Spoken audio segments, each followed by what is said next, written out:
Assalamu alaikum. Урматтуу биздин каналдын катталуучулары, биз сиздер менен бир жумадан бери көрүшө элек болчубуз. Биз сиздерге Бишкек шаарынан салам айтабыз. Биз азыр Бишкек шаарындагы Ахунбаев атындагы көчөсүндө турабыз. Тагыраак айтканда, Кыргыз мамлекеттик медициналык академиясынын жанында. Бишкек боюнча маалымат бере турган болсок, Бишкекте бүгүн күн таң аткандан баштап жамгыр жаай баштады. Жамгыр өтө күчтүү жаап аткан жок. Жамгыр өтө майдалап жаап атат.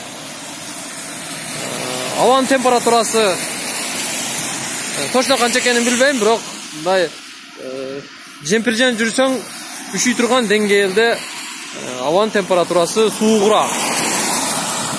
Баягы кардын суугу келет го алыстан. Ошол сыяктуу да.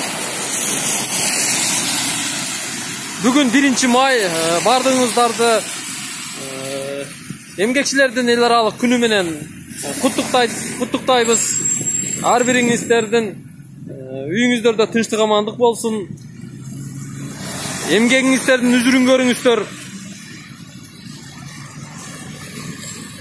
Кыргызстаныбыз ушу эмгекчилердин мээнети менен гүлдөп, өнүгүп өсө берсин.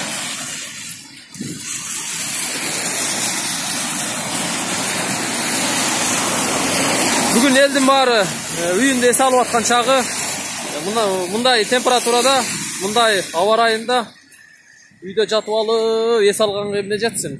Кино көрүп дегендей, китеп окуп, бала чака болсо бала чака менен ойноп күлүп дегендей, ошолорду эркелетип отурганга эмне жатсын? Бирок биз бир азга сиздерге Бишкек шаарынан кичинекей видео тартуулайын деп көчөгө чыктык азыр. Бул Ахунбаев көчөсү менен Тыныстанов көчөсүнүн кесилиши.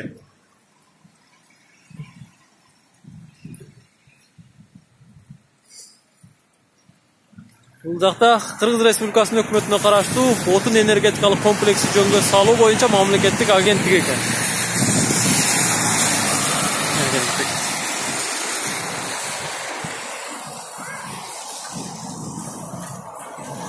Бишкекте аба ырайы ушундай.